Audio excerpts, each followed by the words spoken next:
we're in a place, and we have been in a place where God has been, over the past couple of years especially, there are seasons where God emphasizes particular things, and one of the things that he's been emphasizing in this past season is his judgment. And we all know where judgment begins. It doesn't begin out there in the world, judgment begins in the house. It always starts in the house first. And so God has been in a process in the last couple of years of shaking the church, to clean her up.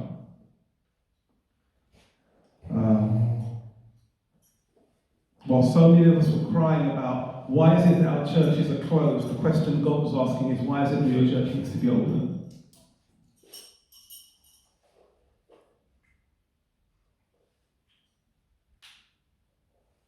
And whatever we've done with that message over the last couple of years, however we've heeded it or not heeded it,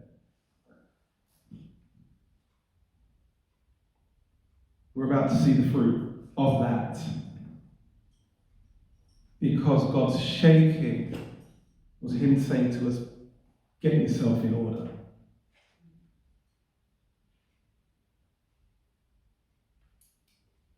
And if we don't get ourselves in order,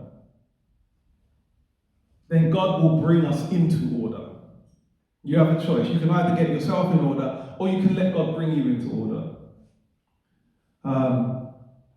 And God's order for some of us and some of our churches is going to look like a closed sign on the door. And these are things that I've said before. You can go back 2 years ago. I was saying this 2 years ago.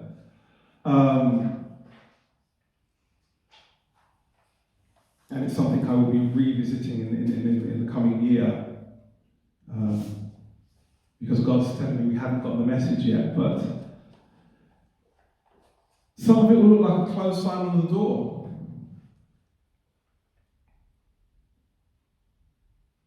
God has given time for us to get ourselves into order.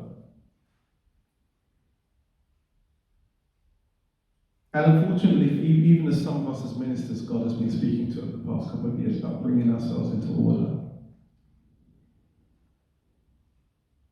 And for some of us that haven't yielded, haven't listened, have refused, have carried on in sin, have carried on in corruption, have carried on in wickedness.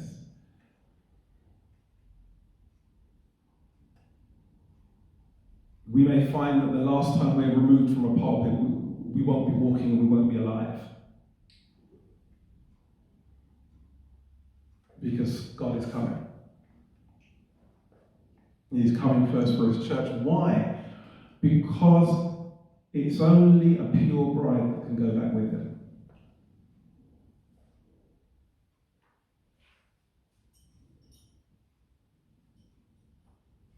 And if God is going to purify the bride, then he can't have even us as ministers leading the bride astray.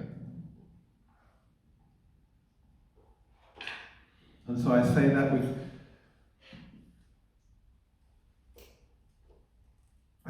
joy, in the sense that I rejoice at God's work, because everything God does is good. But I say that with fear, because I'm not excluded.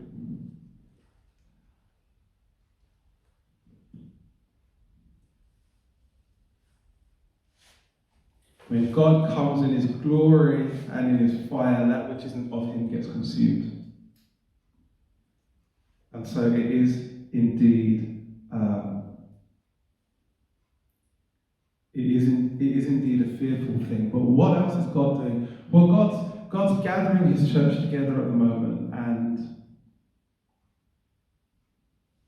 one of the things that God has been speaking to me about, I shared with you, and it's actually, as you know, it's part of our vision here at Kingdom Life Ministries, that there is a specific emphasis that God has given us to those who are backslidden. You know that it's in our vision. It's been there for a couple of years. And one of the things that God is doing right now is he's trying to really sovereignly, by his hand, reach out to those who are backslidden, because there are many that have seen too much, they know too much, they've experienced too much to pretend that they don't actually know what's happening right now. and they are trying to medicate that in many different ways, but they know. And as I've told you before, what God said to me, some of our greatest warriors in the kingdom are right now in the bars, in the pubs, and in the clubs. We need to go and get them. Because they need to take their place. They need to take their place. God hasn't changed his mind about them.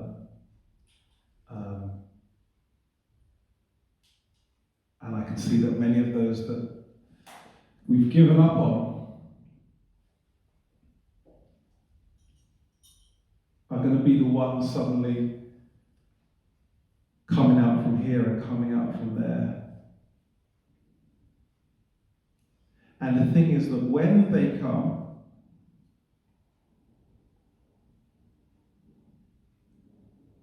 it's going to upset us because they won't be coming to play games. You see, sometimes it's a funny thing about when you know what God said and you go off into the world anyway, and you do whatever you do. But when you really surrender your heart,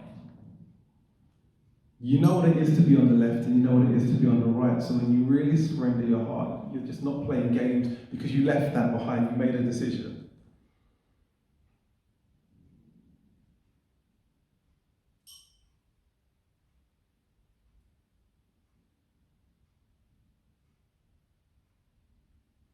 And it will be an offense to many because they're going to come with fire and they're going to come with holiness, and many are going to want to look and say, "But who are you?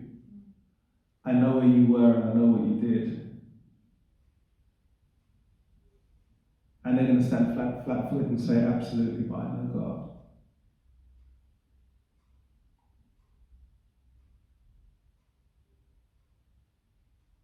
And so this is a time when we're going to see many that have been backslidden and returned to faith. And our job is to go and get them. And it's going to be fun. Because they're not going to want dead religion. Been there, done that. They will want God undiluted.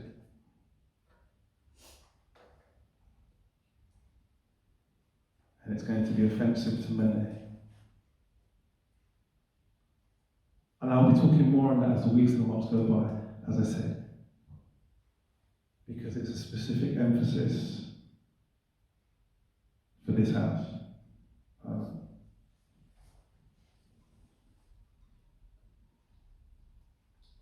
Where am I going today? Let me get on to where I'm going today, because I haven't started there yet. So, unless you've been living under a rock, a lot's happened in the last couple of weeks. I think even if you have been living under a rock, you still probably heard. There's so much has happened in the last couple of weeks. And obviously we've seen the passing of Her Majesty the Queen. And again, that's something, and that's something that at KLM we've been watching for at least the last year and a half now, I think. God has been speaking to us about that, we've had words about that. So we've been watching it for the last year and a half, and I'm getting this, and many years ago, the way that I would sing our national anthem, the way that I would sing God Save the Queen changed. It came from just a sort of, na, na, na, na. But when I started to understand and God started to speak to me about who she is and what she represents, I started to sing God Save the Queen with a cry, with a prayer, with a, "Oh dear God, come just keep her around as long as possible, please." And you'll see where I'm going when I get into this message. But we've seen how that's affected this nation. We've seen how it is affecting things all across the world. And I know just this summer, just after the Jubilee, I think it was, I was watching a program about the Queen on Amazon. And in the middle of the program, I just started to go into intercession. I started to go into spontaneous intercession. I started to cry, I started to travail, and the Spirit of the Lord said to me that by this winter, she would have passed.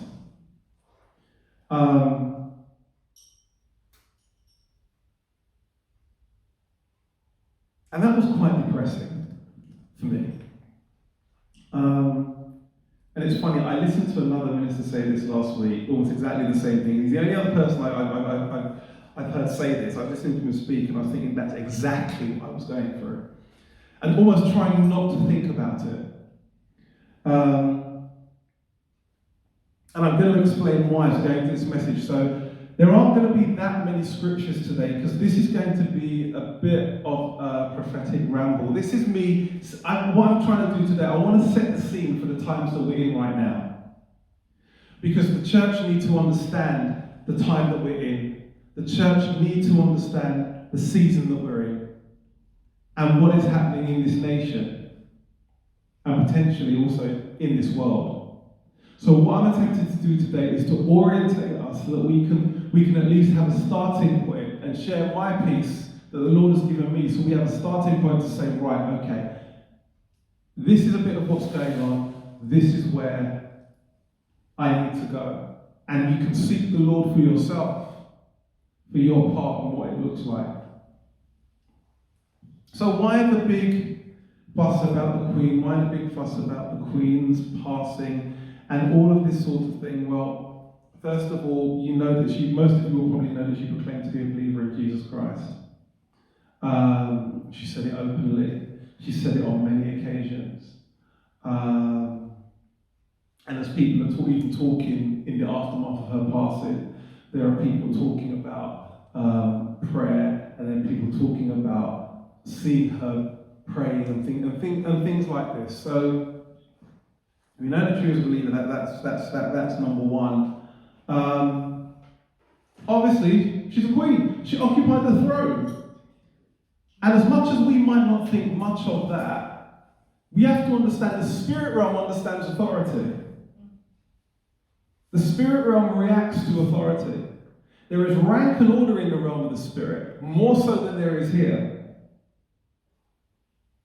And so when you see people standing in positions of power and authority, these are people the spirit realm takes notice of.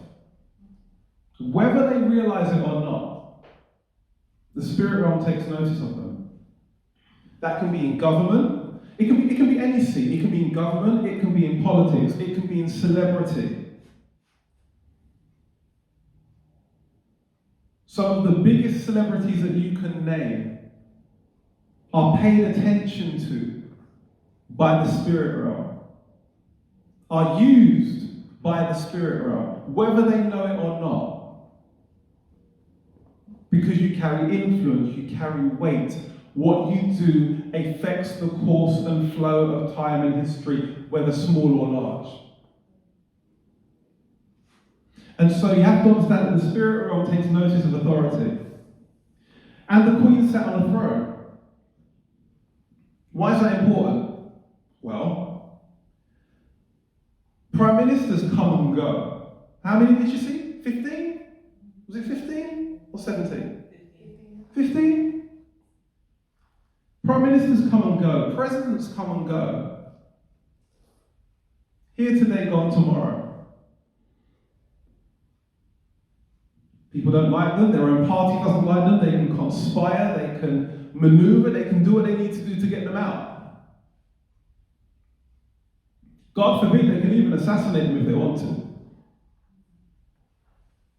But a throne is a permanent seat of authority. We don't vote you in, we don't vote you out. You pass away, someone comes right in and takes the seat. It continues. It just continues.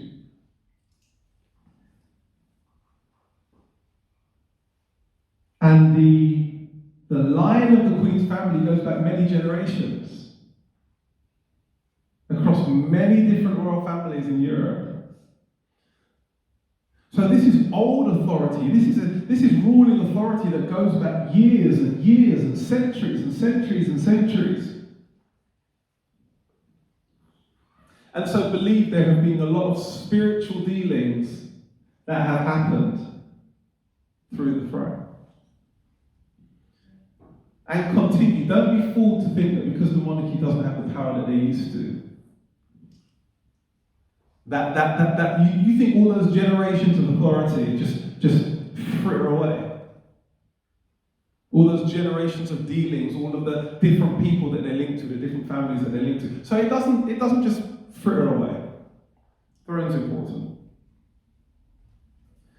And as for the Queen, just trying to explain and set out where we are, as I say, it's going to be a little different today. I'm going to be kind of, as I say, it's a bit of a prophetic ramble. But so when we're talking about the Queen has been used by God. One of the things that she's been used by God to do is God has used her as a barrier against evil.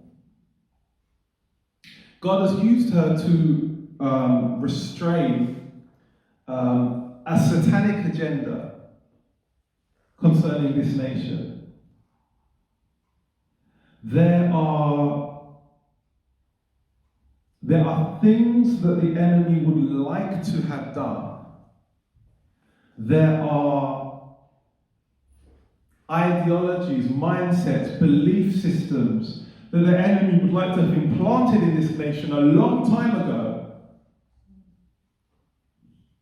and would have had us further down the road of destruction than we already are.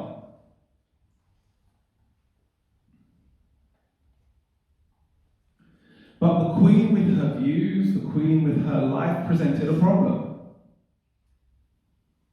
And it will match up in a minute. And so her life, her value system, her beliefs have restrained evil in this land.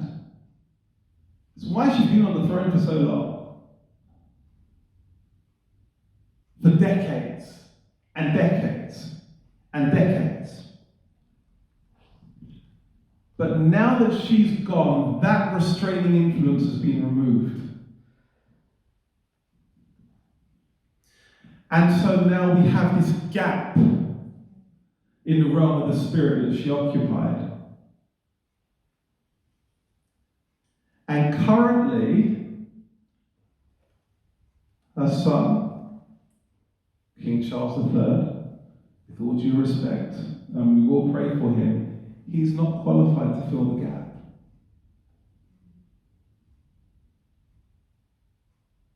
He has his own beliefs, he has his own ideologies. In fact, should I even know that? He has his own ideologies. He is very much part of the climate change, the global warming agenda.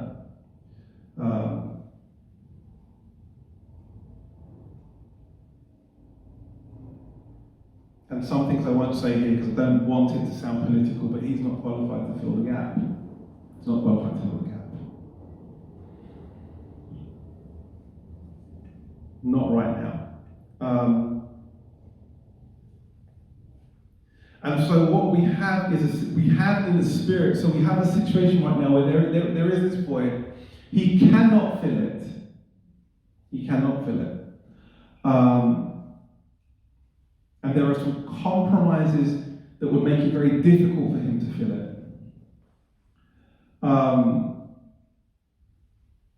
But so we have a situation right now where there are spiritual powers that are looking and vying for the control of the gates of the city. London. The UK, and in particular the Lord's pointing my eye at London. Why? Because it's the capital city.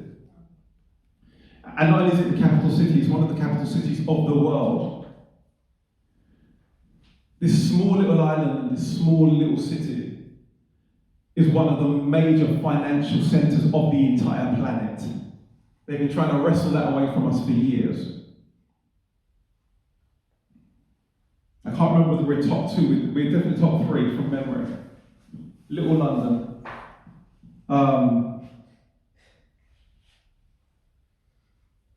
And so there are spiritual powers right now vying for the control of this country and vying for control of the city of London. I say spiritual powers, I didn't say godly powers, I said spiritual powers. Both of God and both not of God.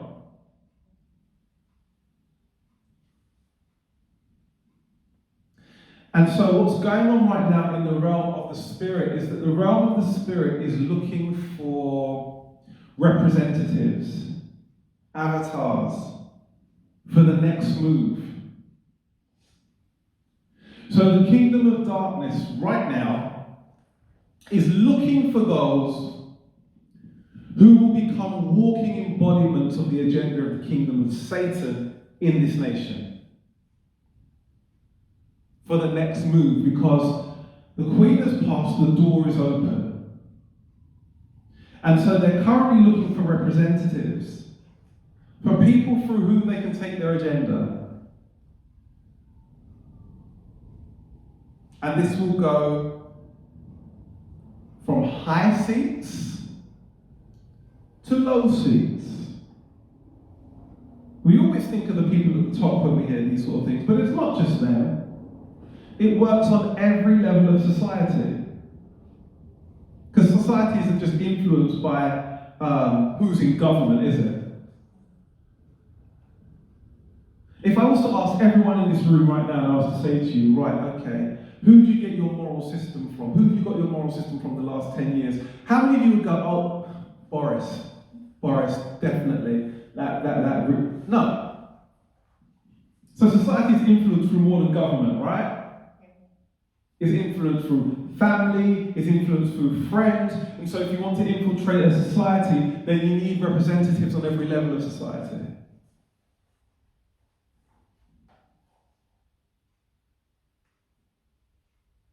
You need people of influence in all spheres.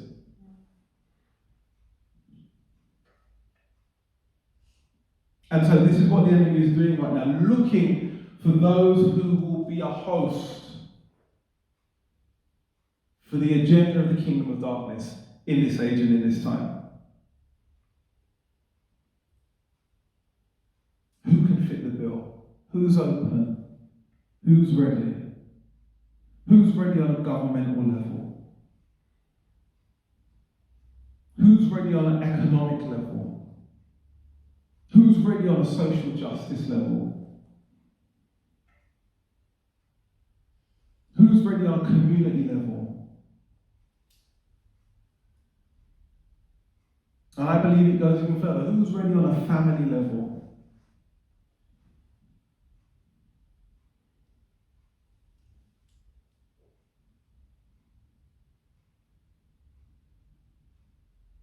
Who can I get? Who is open? That if I can get this one, the family falls. Because if families fall, communities fall.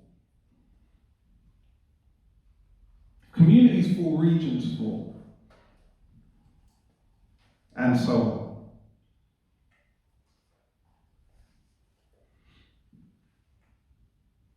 Because there is a level of and it goes back to the prophetic words that we heard just before I gave my message. There is a level of demonic darkness that's about to be released that we haven't really seen, not like how we're going to see it. There is a wave that is about to come that was held back in part by, believe it or not, the life of Queen Elizabeth. It's why it's so, when I realised that she was going.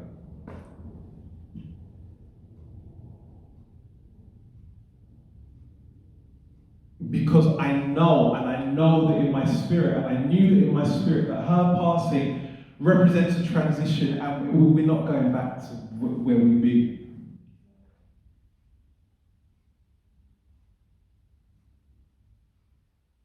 And so that I've had that foreboding. And so when I heard that she passed, it was like, it's here. Part of my foreboding is that the church isn't ready. Church isn't ready. And much time to be ready. Here talking about the prodigals and talking about the people we need to gather, and that we're still here having to feed the saints that have been here for like 5,000 years. Oh, come on, feel better this week. Oh, you know you can make it. Oh, just trust Jesus. Oh, come on, he loves you. Oh, let me pray for you. You've been in church for like 7,000 years. I mean, you probably watched the Levites carry the ark from the window. You've been here so long. And still, we're not ready. We're not ready.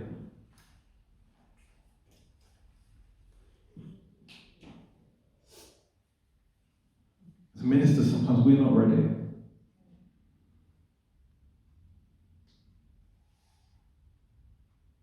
And I'll say it respectfully, but listen, if you are still in a place where the word sounds something like this, it's going to give you your breakthrough.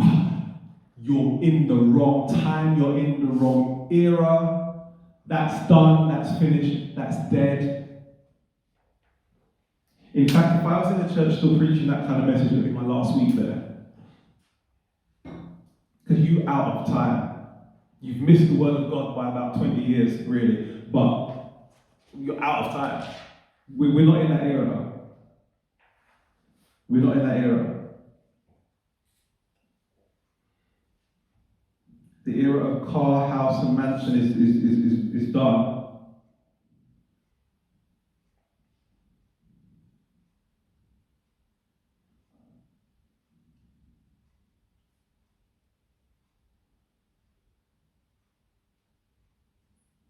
It's done. And God is going to start to remove some of that kind of nonsense from his people. And you have a choice. You can put down the microphone willingly, or you can let God take it from you. Here's a hint. Option one will be better. But there is a level of darkness that's about to be released. It's about to come through and come on the earth. But we're not used to it. It's not going to be easy to withstand.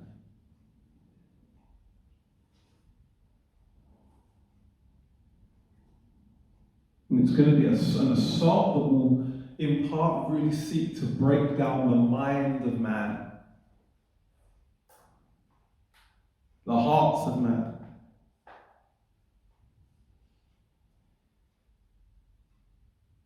It's almost like a whirlwind, you know, like if you keep pummeling somebody from one side and then the other side and then the other side and then the other side and then the other side until they just don't know where they are. And then something comes along which sounds half good and it's like, yeah, whatever. Whatever for a peaceful life, whatever stops the noise.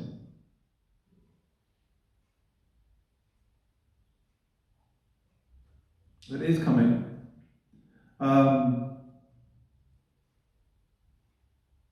And sadly, part of this is going to be released through what we currently call the church. It's a sad announcement I have today, but it is the truth. I believe, because this is what God started I believe God started to share with me. And there are some things that I'm going to talk around and I'm going to try not to say. But the Lord said to me as a sign quite clearly that when you see Charles and his wife take the throne, know that I have written Ichabod on the doorposts and lintels of a particular church denomination in this country.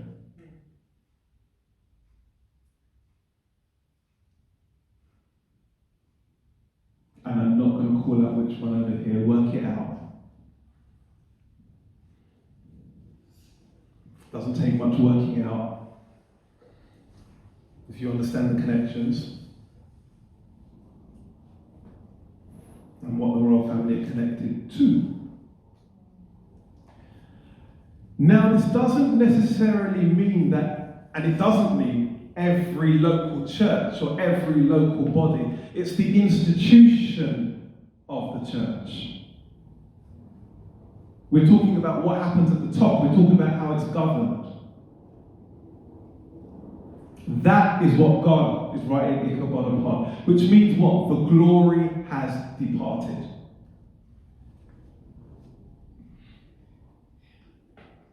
And so one of the things we're going to see is this. You see, the presence of the Queen had held this back. But what we're going to see coming out of this, the institution of this church, not every local expression of it at all, because there are some wonderful people, there are wonderful churches, there are wonderful ministers who love God. Many, many in that place. But in the institution itself, what we're going to see start to happen is that they're going to arise with a false gospel. And it's going to embrace wickedness, it's going to embrace ideas, beliefs, and practices that God doesn't allow. But now that the Queen has passed, you're going to see it arise. And what the phrase I had is going to be like a Romans 1 church. It's going to be like read that, you'll see. So there's some homework for you. But this is what you're going to see arise. And it's still going to call the name of God. Who knows, you might hear the name of Jesus less and less, be God. And it's going to interject a lot of humanism into it. And a lot of these ideas are going to start to come about. And it will still sound religiously like what people might know as Christianity, but it's not going to be of God. And when this denomination takes the lead, some of the other institutions of the mainline denomination, parts of them are going to follow. And so you're going to start to hear these doctrines arising up in some of the institutions of our mainline churches as well, echoing what's coming out of the first one.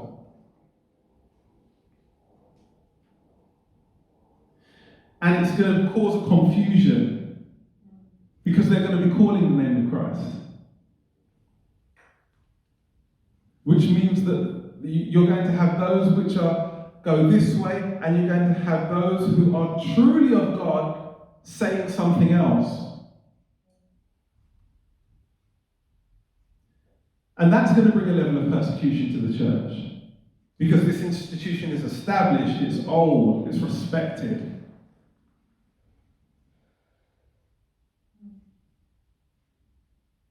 But it's going to come. And as portions of the others rise up and join that voice, they're going to come together and form some sort of coalition. And I saw this thing in the spirit, like, the beasts of Revelation, if you've ever read that. I'm not saying it is one of the beasts of Revelation, but it appeared like one of those. That's what this church entity appeared like. And I saw quite a high-ranking spirit sitting on the back of it. And so this false church that's about to arise in the UK is going to be a vehicle for the peddling of a lot of this nonsense.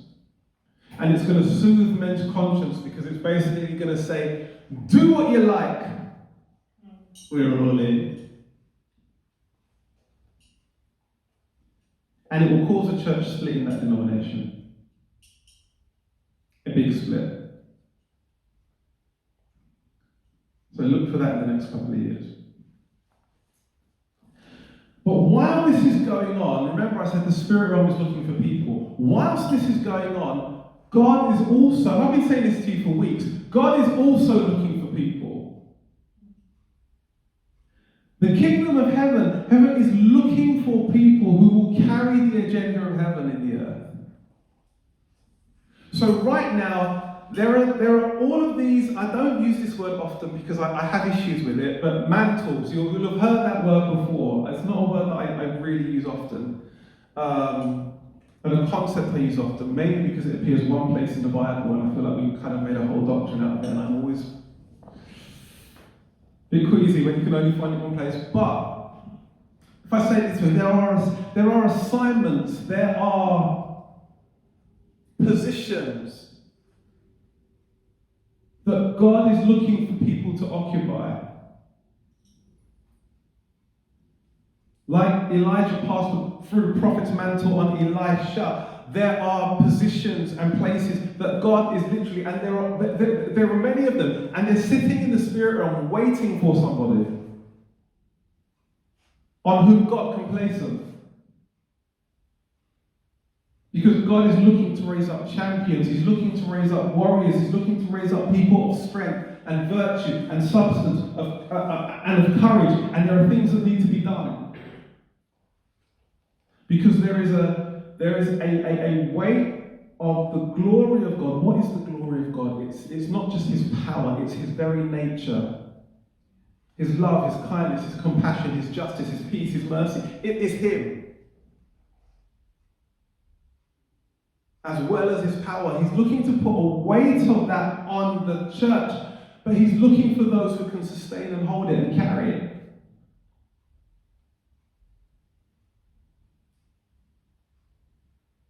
He's also looking for people that will raise other people up to carry it. It's part of my job. And there are many more.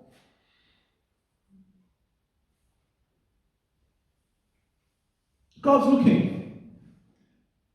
Goes back to, again, something I preached about 2 years ago. I always say, people always look at the man with the microphone. The saints are the hero of the story. The Bible says the fivefold ministers are there to prepare the saints for the work of the ministry.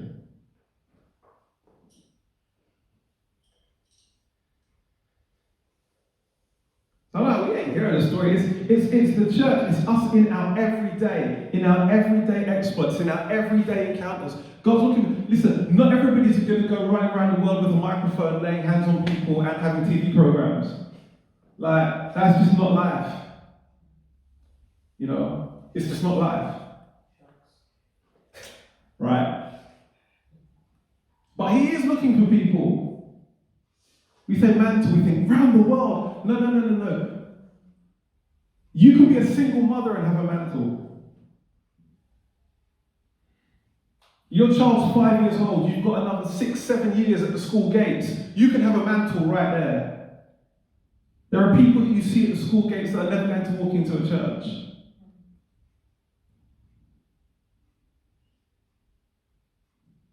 Your mantle can work in your hairdresser. Like, God's given you something to reach people there. Come on, especially you ladies, come on, let's talk about it. Let's talk about how long it takes you to get your hair done. Don't tell me that you can't reach people with the gospel. You could have read the whole Bible in the time it takes you lot to sort your hair out. That's a whole day.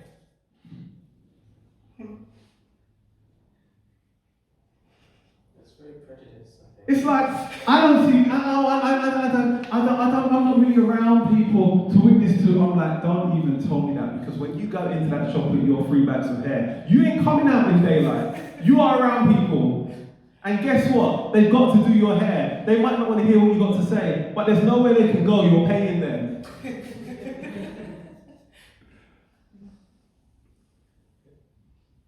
So they'll get the gospel, and if they really are resistant and don't want their hair, they'll finish your hair quicker. What's to lose? What's to lose, literally?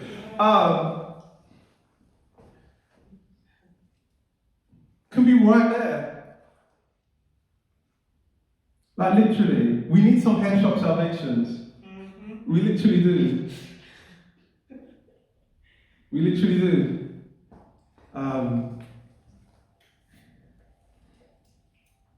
Where the salon's closed, but now you're in there still talking.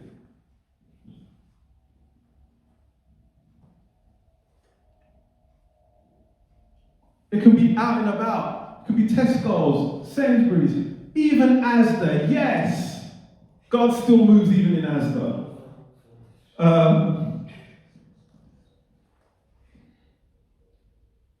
And Morrison's.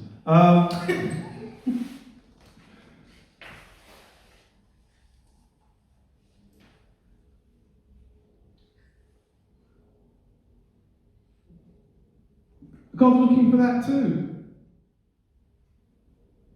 You can carry a mantle on your sports team. They need Jesus too. It's Not just people that stand up here and lead churches. God is looking for people. And the good news is you don't even have to have it all together. God's just looking for people who will give him a yes. And if you give him your yes and open yourself up, he'll work with you. And we're in that season, as the old folks would say, he will do a quick work in you.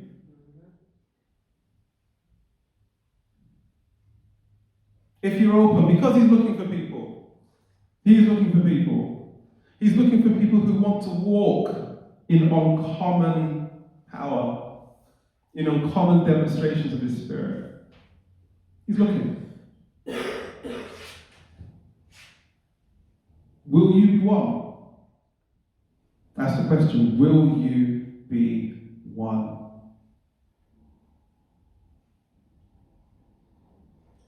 As I said earlier, it's that concept from Isaiah 60, verse 3. It's a concept we find in there. Although Isaiah is talking about an application right at the end of things, there is a principle there where it says, darkness, gross darkness will cover the earth, but arise and shine, for the glory of the Lord is risen upon you.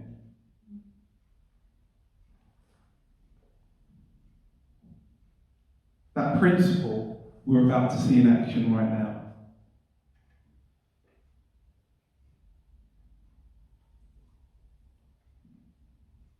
Now you have a choice about what you want to do. We have a choice about what we want to do.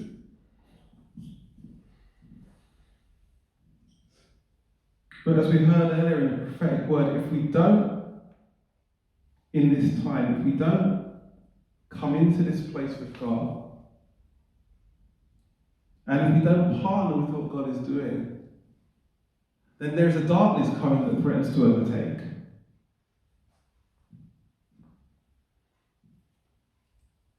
Threatens to overtake. And I believe many will find themselves so overtaken because they chose to stay on the sidelines that they will find themselves out of the kingdom altogether.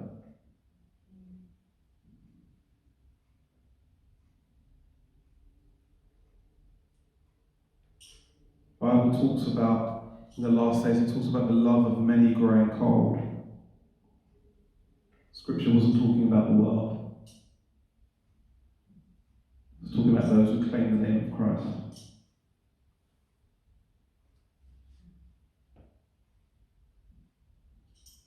So this is where we are, and this is what we're about to see.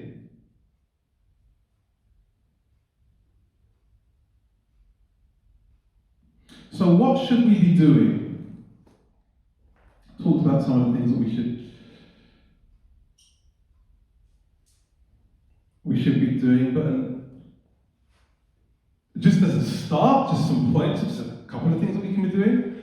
Pray for this nation, people, and this city.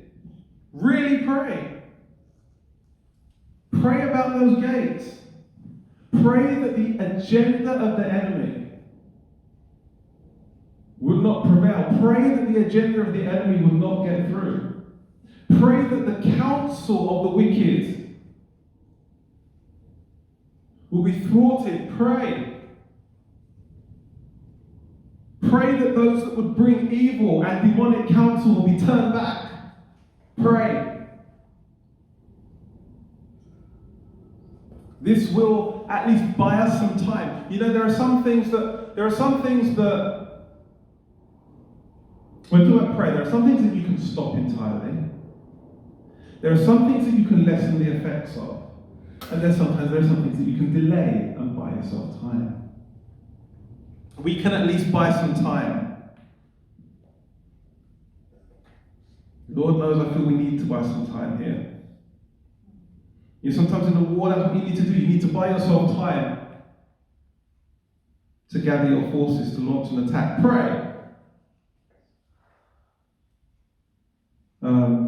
And we will certainly be doing that here at KLM, and we will be picking up, and we will be doing some more learning around prayer than what we've already done, because there's always another layer. There's always further to go. And especially those of us that have been here a while have a responsibility to pick that up and pick up some of the deeper places of prayer. Can't be here 10 years and still talking about when I lay me down to sleep. No, we've got to move on. We've got to move on. So I'm praying about that. God's also looking for watchmen. He's looking for people who will see what is happening in the spirit and sound the alarm to the body of Christ. I'm not going to go into that. I'm just bullet pointing these and going on. Will you give yourself to this? Will you give your life for this? Is God tugging you about that, even to those that are watching? Because it will require something of you. It's going to require your sleep. You will become acquainted with what 3 a.m. looks like, and 6 a.m., and 9 p.m., and midnight.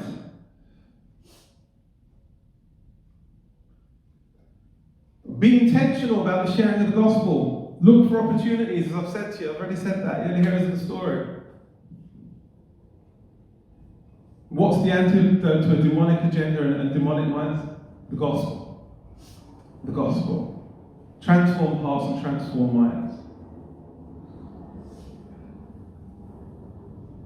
What else can we do? Look beyond yourself.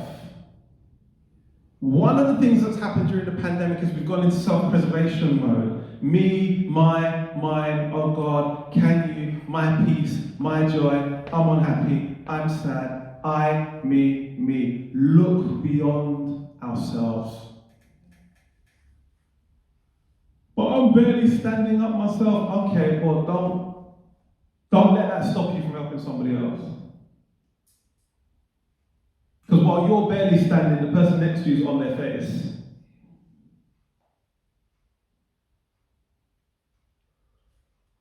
Let's not get so caught up with like people saying, looking at someone in a wheelchair going, I can't help you because I've stubbed my toe. Come on, people. Come on. You might only have a little, but don't be afraid of sharing the little that you have.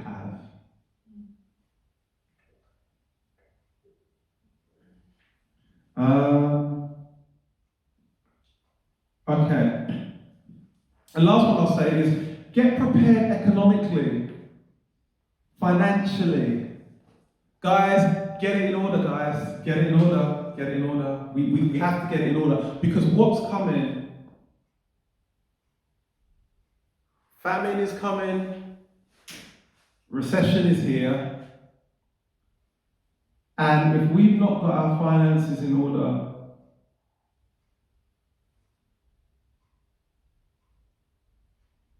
then we are going to find it more difficult in what is coming, and it's going to be one of the tools of control. I believe we're already seeing things that are happening. We're getting into this culture of every time something happens, oh, the government must give me, the government must give me, the government must give me. And I'm not even saying some of these schemes are wrong, but I'm watching the mindset that's developing, and I'm saying, okay, Lord, what's happening here? We're getting in this attitude, oh, prices are rising, oh, the government must help me. I believe at some point that help's going to come at a price. I will give you this. I will give you that. I will give you this. And people are so desperate, they're not even going to read what they're signing away in return for all of this help. And I'm not saying that thus saith the Lord, but I personally believe, something I've been ruminating, that there's going to be some sort of debt write-off.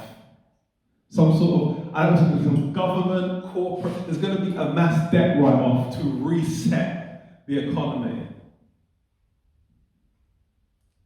As part of the reset. And it will be interesting to see what's in the small print.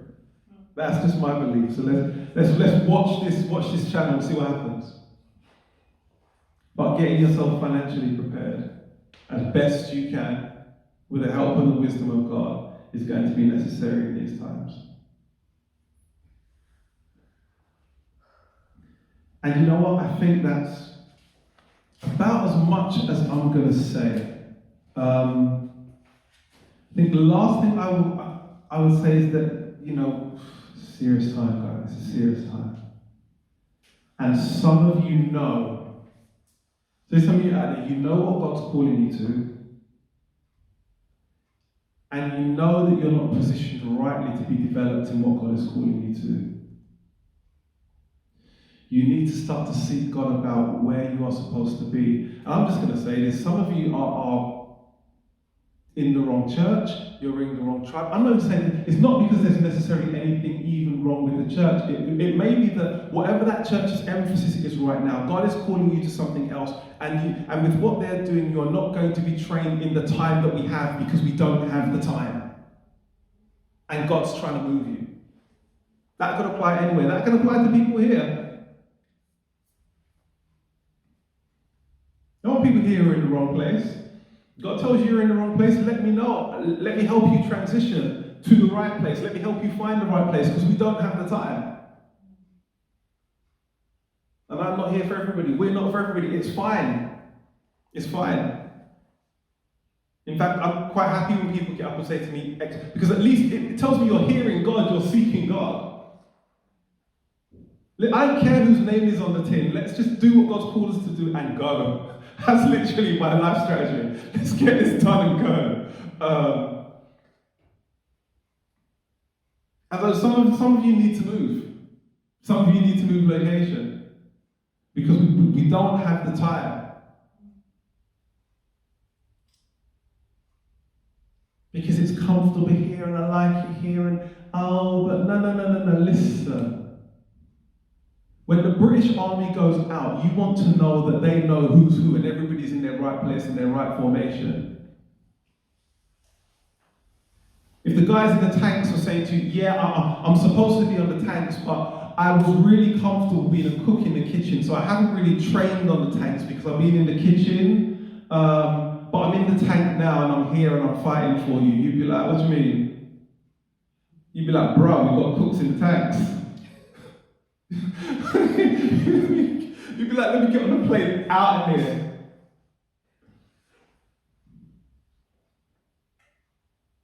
You're supposed to be in the Royal Air Force, but you're in the Navy. I just didn't want to leave. But yeah, I'm ready to fly now. And you're like, how much training have you had? A day. Are they the people you want defending you in a war? This is what I'm saying. God, this isn't personal. This isn't about trying to build a ministry. We the people of God. We need to be in the right place, in the right position. Some of you need to seek God about where you are at and get out of the comfortable place and move to where God has you to be, even if it moves you across the country.